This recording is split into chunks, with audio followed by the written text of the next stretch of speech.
Assalamualaikum warahmatullahi wabarakatuh. Nama saya Widiani Talia Dia Lastari dengan NIM 2020 1011 03113139. Kali ini saya akan mempresentasikan jawaban dari UTS saya. Yang pertama, konsep dari usul fikih dan fikih serta perbedaannya. Usul fikih itu adalah ilmu pengetahuan dari hal-hal kaidah dan pembahasan-pembahasan yang dapat membawa kepada pengambilan hukum-hukum tentang perbuatan manusia dari dalil-dalil yang terperinci. Sedangkan fikih adalah ilmu yang bertugas menentukan dan menguraikan norma-norma hukum dasar yang terdapat di dalam Al-Quran dan ketentuan-ketentuan umum yang terdapat dalam sunnah Nabi yang direkam dalam kitab-kitab hadis.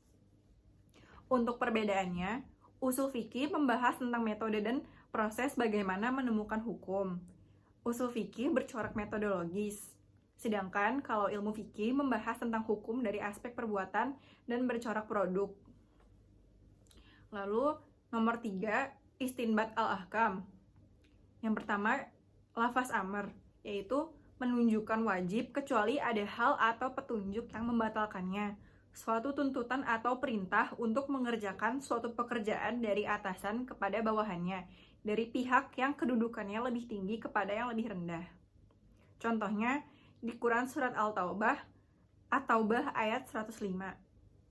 Kemudian berikutnya, lafaz nahi atau nahyu, yaitu ungkapan yang meminta agar suatu perbuatan dijauhi yang dikeluarkan oleh orang yang kedudukannya lebih tinggi kepada orang yang kedudukannya lebih rendah. Contohnya, untuk merendahkan ada di Quran Surat Al-Hijr ayat 88. Yang ketiga, kosh. Kosh adalah suatu lafaz yang menunjukkan arti tunggal yang menggunakan bentuk mufrad, baik pengertian itu menunjuk pada jenis, macam, perorangan, atau isim jumlah. Contohnya ada di Quran Surat Al-Baqarah ayat 196.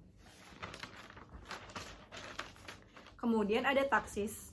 Taksis adalah lafaz yang menentukan atau mengkhususkan, atau juga memperpendek makna. Contohnya ada di Quran Surat Al-Baqarah ayat 228. Kemudian ada lafaz mujmal, yaitu lafaz yang mengandung makna secara global di mana kejelasan maksud dan rinciannya tidak dapat diketahui dari pengertian lafaz itu sendiri.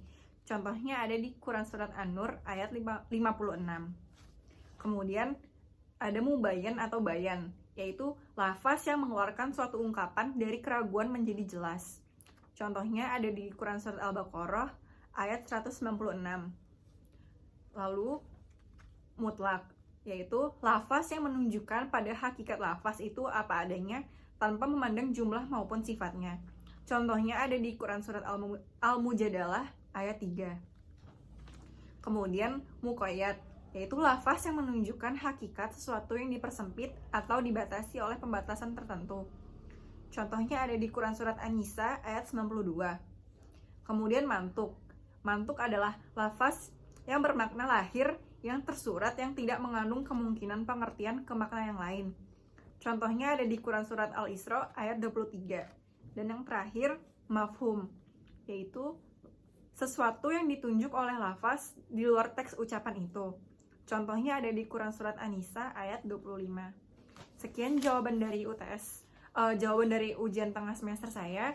Mohon maaf jika ada kekurangan. Wassalamualaikum warahmatullahi wabarakatuh.